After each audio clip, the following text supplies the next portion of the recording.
Hello and welcome to Wingin It. So here we go, it's time for Game 3, the decider from the Katinga Cachalote Carnage Cup. So I've already posted parts 1 and 2 of this 3-game series, so if you haven't already seen those, I would definitely recommend checking them out. A couple of pretty good games there, so yeah, definitely give those a watch. But here we go, as I said, the decider, winner takes all. And loser is going to get knocked out. So lots riding on this game. Definitely want to win this so we can get through into the next round. But to do that, we're going to need a good starting hand. So here we go. Let's see what we've got. And I have to say, not the greatest of starting hands. Definitely on the lower end of things. You know, you want to see obviously a good wetland brown power, which I think we do have there in the Gallinule, but not really any feasible forest birds. Obviously that woodpecker being the only one in my hand that can go in the forest, but none of those end of round goals really particularly looking strong for that. Obviously the first one it works for, and potentially the last one as well, but if you keep in 2 birds and 3 food, it's going to be a bit slow to get both of those birds down. So yeah, straight away I'm kind of thinking just grab the 4 food in the Gallinule.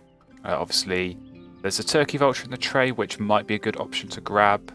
Obviously that doesn't cost any food, so just a way of getting something down, and potentially the kinglet as well as a good option as well.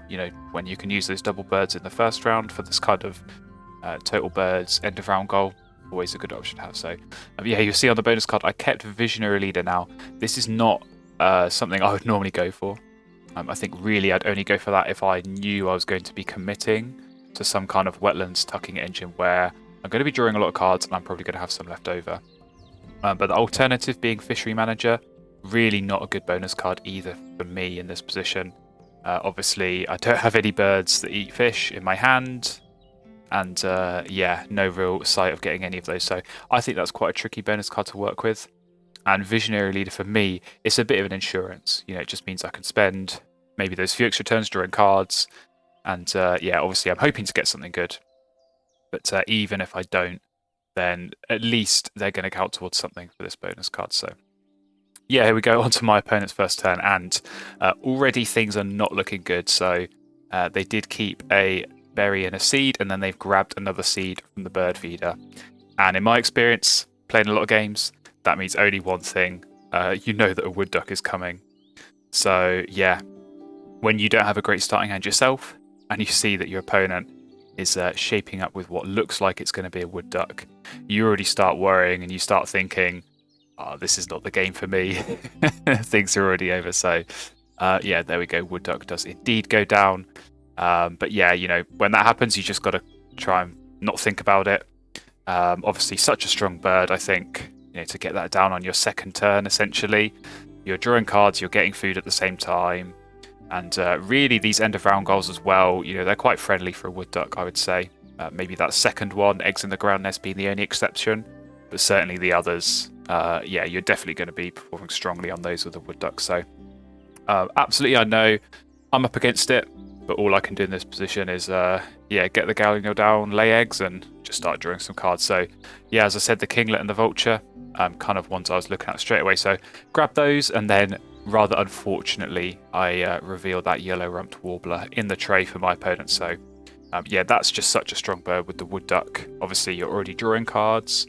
And so then with this warbler power, you can tuck those, you get points, and then you're also looking at extra cards. Really kind of strong power. Obviously, cheap to get down in this early game as well.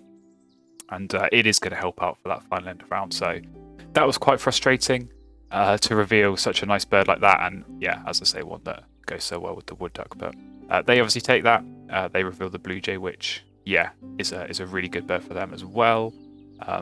But I think it works for me in a pinch. Obviously, I don't really have that forest brown power, and I can draw as many cards as I want with this wetlands. But if I don't have the food source in the forest, I'm just going to really struggle to get anything down. You see I'm kind of thinking, I'm considering, obviously the hawk as well as potential option, but really the lack of rodents in the feeder is putting me off. So I'm going to go for cards. I'm going to start drawing from the deck. Chickadee, good pickup, happy with that as well. So Blue Jay at that point is partially to keep for me, partially to deny. Obviously then top decking a raven, kind of all of that forest plan, I think, goes out the window a little bit. But it's still a tricky position to get a raven like this because I've not really got the food source. I don't have a rodent, and there isn't one in the feeder. So I know, obviously, with the house rules, I can't play it round one anyway. But I think even if I wanted to, it would take me so many turns to get the food and the resources to get that down that it just almost wouldn't work in time anyway. So I was kind of thinking and planning and trying to work out how am I going to get this raven in while also trying to compete for the centre round goal, get some birds down, try and give myself the option of generating a bit of food to help get that down. So I kind of decided to just sort of go with what my original plan was. So obviously, see, I wanted to do the double play, realised I didn't have eggs, so we'll get some eggs down on this gallinule. And then, that gives me the ability to, maybe I could do that double play, maybe I just want to play the nuthatch and start throwing away some cards and getting a bit more food. But in the meantime, you see my opponent, they get another tucking bird down in their forest, in the violet-green swallow. So not one I revealed for them, but to kind of taunt me with that, fully well knowing that there's another tucking bird up their sleeve to get down. That's not the kind of thing you want to see. So I would have loved to have that swallow, but that's just going to be really, really good for my opponent, obviously, for the same reasons as that warbler. You're going to be drawing plenty of cards, you're going to be tucking lots of those, you see extra cards, you score points, just really, really strong position to be in. So not at all surprised to see them get that down, and then obviously I think they're just going to try and get a bit more food and get the other tucking bird down as well. But I can't really worry too much about what they're doing. Like I said, I've kind of got to just focus on my own game. So already have got that double play in the forest, and now I can go for food and try and get a rodent. Unfortunately, not to be on that reroll, but I do know, obviously, I can potentially look at having another turn going for food, maybe get a rodent on the reroll. That's a good option to have at least, and then hopefully I can get a rodent, but even if I don't, I'll have enough food to be able to force that raven down. So on this turn I thought we were going to see the warbler go down, but my opponent instead placed a snow bunting. So again, a bird I really would have liked to have, obviously with all the tucking they're going to be doing, just to counter that a little bit and score some points would have been good. But I don't have any tucking birds in my hand at the moment, but with a raven particularly, it's quite often that you try and get a tucking bird.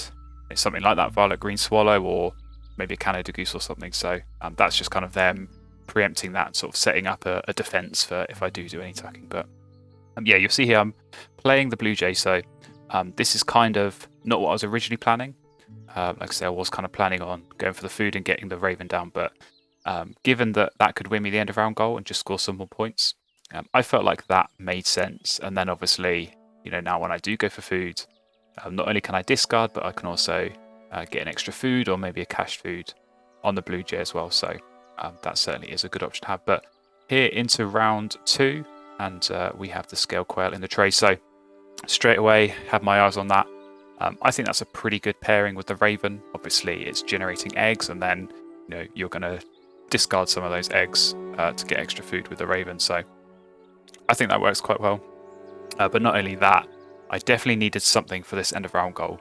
So I think my kind of rule of thumb when you feel like you're up against it in a game is if you're not necessarily going to outscore your opponent in terms of bird points or tuck cards or anything like that, you've got to target end of round goals. So being able to win that first one was really, really nice. And then that last one's probably a goner, just with all the tucking birds they're going to be able to get down.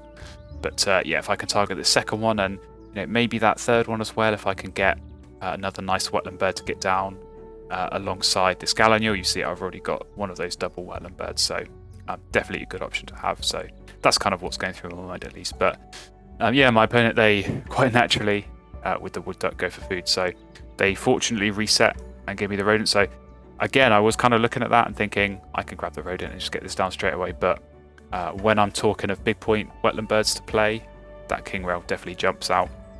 And it's a pretty nice one as well, lots of egg space. So if I am going to be laying lots of eggs, I think particularly once this raven goes down, I'm going to need a lot of egg space for that. So again, one of my rules of thumb I think is if there is a big bird in the tray that kind of fits with your strategy, I think you should grab it. And it's particularly one that works well for your opponent as well. You know, that king rail, so easy to get down when you're, you know, running a wood duck engine like my opponent is. So yeah, I kind of feel like I've got enough to set myself up here. Obviously, you know, just want to be able to get that rodent in the feeder, which we do, and then plenty more appear on the reroll right when you don't need them, but that's fine. I do get the seed, so I can, yeah, either cash or take that, and yeah, now I'm kind of all set up, and it's just about using the next few turns to try and get the rest of this grassland set up. And onto my opponent's next turn, you'll see they're sort of starting to get some more big point birds down, and particularly I think that skimmer, you know, they've got their eye on this end of round goal as well. So I think they kind of looked at me and thought, you know, they've not got any ground nests down. Obviously, they, you know, they might have seen I took the scale quail, but you know, if they can really try and compete and scupper my plans of winning the end of round, then you know, I think they'll definitely let's do that. And obviously, you know, with the wood duck, I think one of the key things is being able to get eggs at some point. And so, you know, if they can time their setup with laying eggs for the end of round and then also using those immediately at the start of the next round to get some more birds down, that's really critical for them. So yeah, obviously I know they've still got that tucking bird up their sleeve, and you know, who knows what else they've managed to draw and tuck with the wood duck as well. So we'll just have to wait and see. But yeah, I definitely know that there's going to be some more strong birds coming, but for me, it's time to get my strong bird down. Obviously that raven kind of been sat there for a little while. Definitely got it down later than I would have liked. You know, ordinarily I think you try and get those down straight away at the start of the second round, but just the way the kind of the food source was, and obviously some of those nice birds coming up in the tray, I'm just being able to make sure that I could grab those and yeah, sort of secure at least some of my future plan. That was important. So there we go. My opponent, they do lay eggs there. So yeah, they've got 2 down there. So I'm going to need to think carefully about this. Obviously, I've got 3 turns left, so I know I need to lay eggs this turn because I've not got any. And then I'll be able to play the quail next turn, and then I'll have one final turn of laying eggs. So I should be able to get at least 4 eggs down on that quail. And yeah, the way my opponent is currently set up, that should be enough to win. But you never know. You know, they might pull another ground nest out of nowhere and get that done and lay eggs on it. So yeah, you've kind of always got to be flexible with that. You've got to be ready to kind of adapt and change your plan depending on what your opponent's going to do. But certainly for me, like I say, just being able to get the raven down, lay some eggs, and then I can hopefully start getting a bit of a grass and set up around it. But there we go. There's the warbler. Kind of sat on that for a little while, but yeah, they'll be very happy to get that down. And you know, already just as a 3-bird forest, it's so strong. You know, you get 2 tuck cards, you're looking at 2 extra cards, and then you look at 2 more cards with the wood duck. You know, you're just giving yourself sight of so many cards in the deck. You know, at the same time, you're drawing the food to play those birds. You're kind of going to be able to really filter through, find those lovely big point birds, or you know, even some extra birds to kind of add into the engine here that they've already started to build up. And yeah, just it's so strong to be able to do that all in a single turn. And yeah, really, really tricky to compete with. I think even with a raven in this case, you know, whenever I'm in a position like this where, you know, I have a pretty good setup and I think my opponent also has a pretty good setup, I always think to myself, yeah, would I trade setups here? Would I gladly swap what I've got from what my opponent's got? And absolutely, in this case, I would. I think even with the raven, just that, you know, amazing forest that my opponent's got set up, it's just so strong and makes me very envious. But we're just going to keep working with what we've got.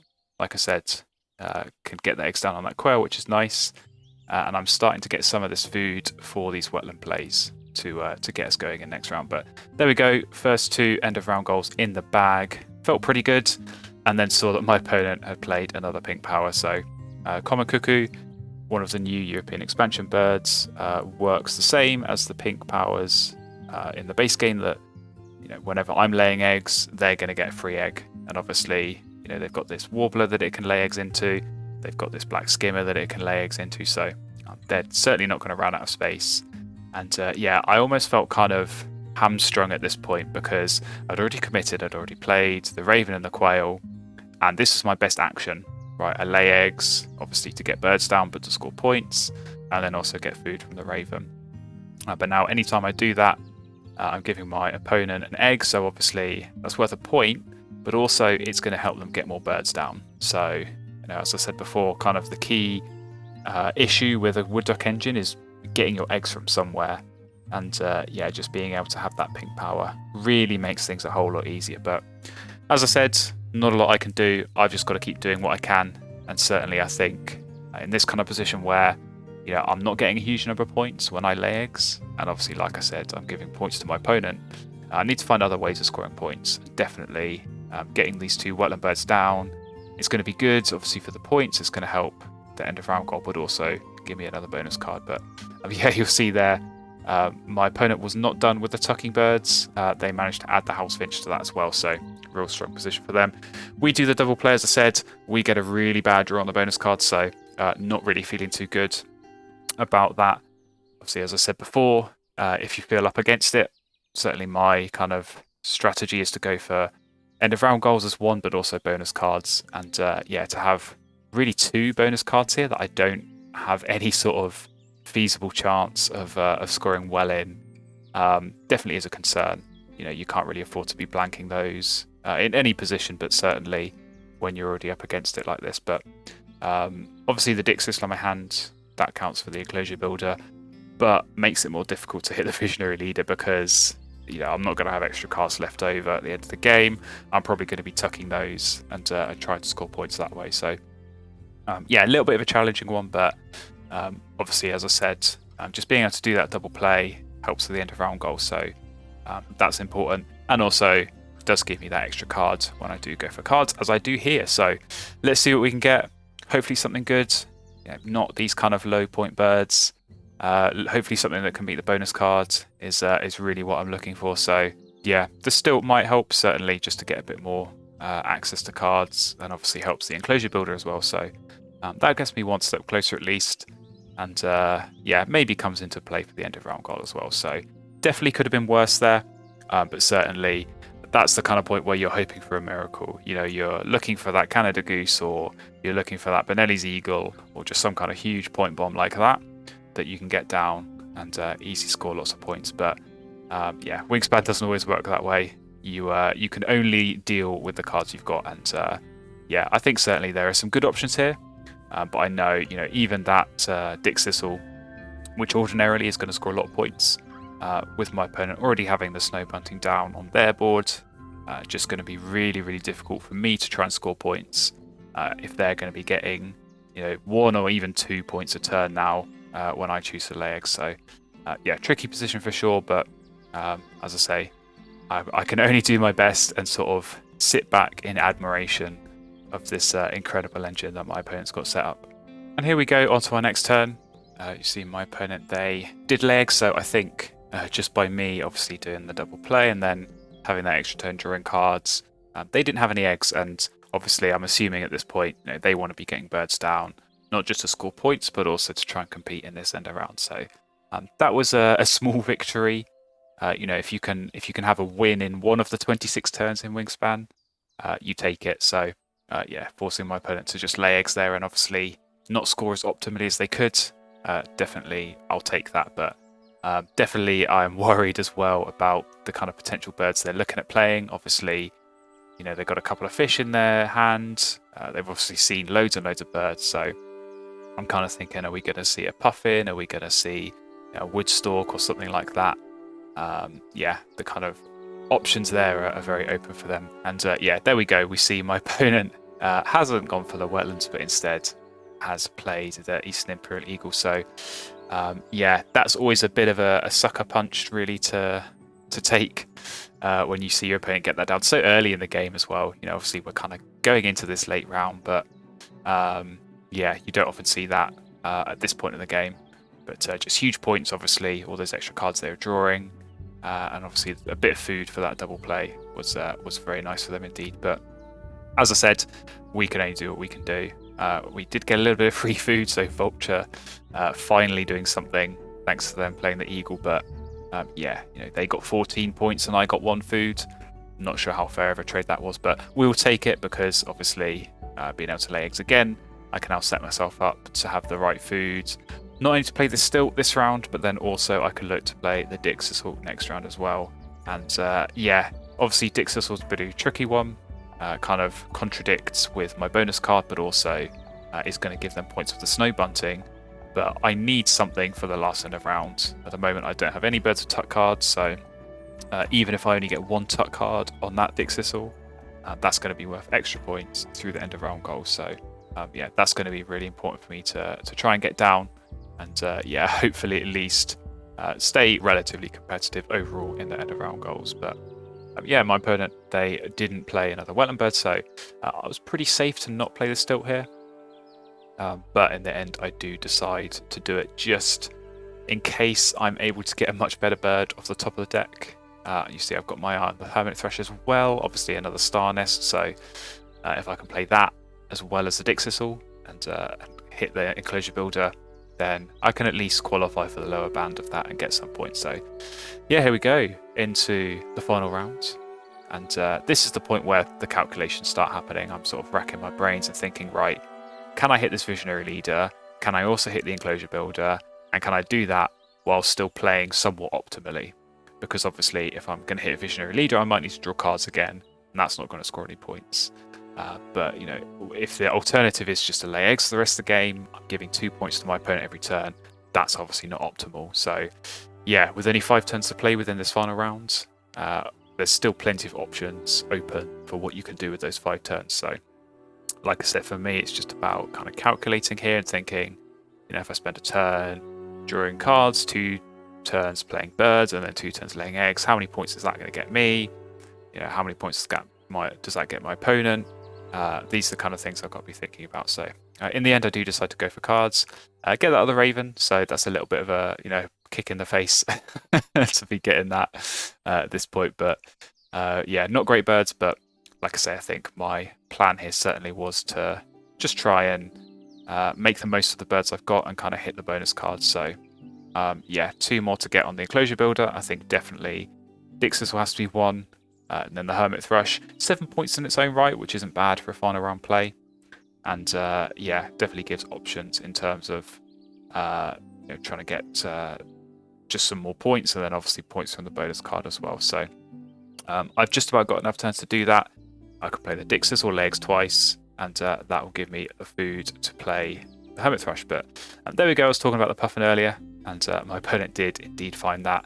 But you know, I can't complain because they were looking at 5 cards a turn. So yeah, when you're just seeing so many cards every time you gain food, and when you're gaining food basically every turn, you know, you're going to find these birds. So it's not a case of sort of having that good or bad luck. It's just a case of, you know, doing the same action over and over again until you get what you're looking for. And certainly they managed to do that there. So real nice bird for them.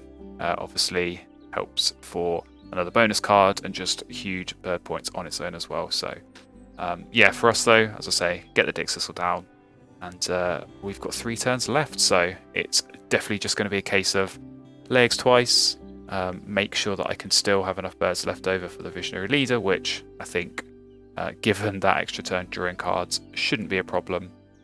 And yeah, then I can look to get the Hermit Thrush down and hit the Enclosure Builder, score points that way. So here we go, we'll lay some eggs. You'll see there, I do have 10 birds, which means I can only afford to tuck once on the Dix Thistle as it turns out, which is a shame.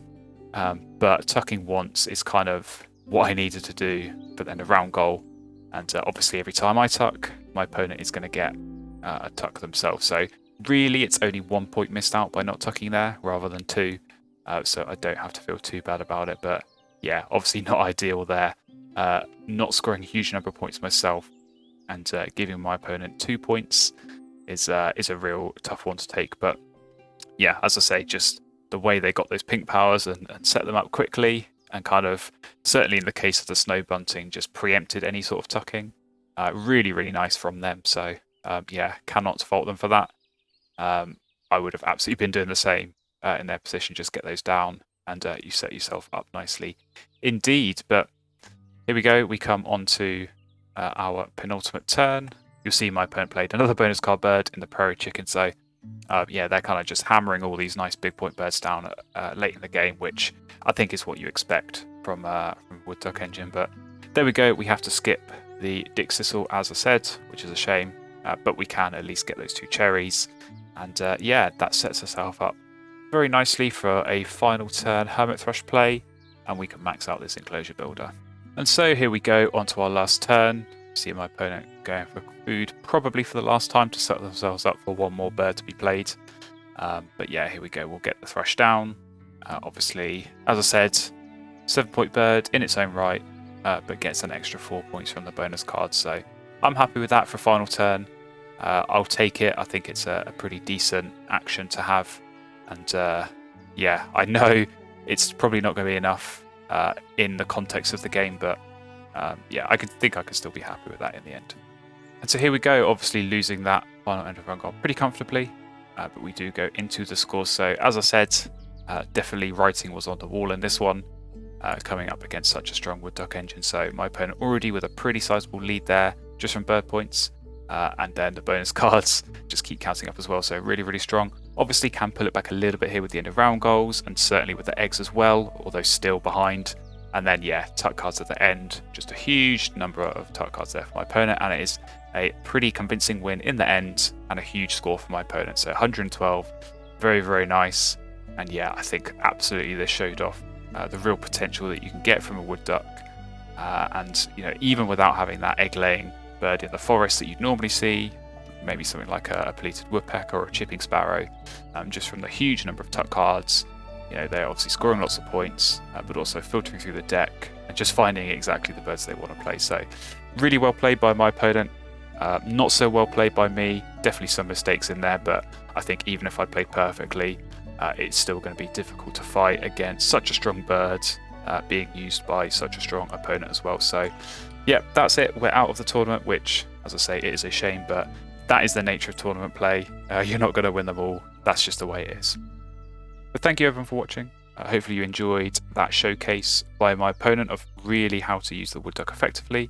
I definitely learned a lot from this video, just about, you know, getting those tuck cards and being able to filter through the deck and really find the birds you're looking for. It's such a strong action to have. So yeah, hopefully I will see you again in the next video.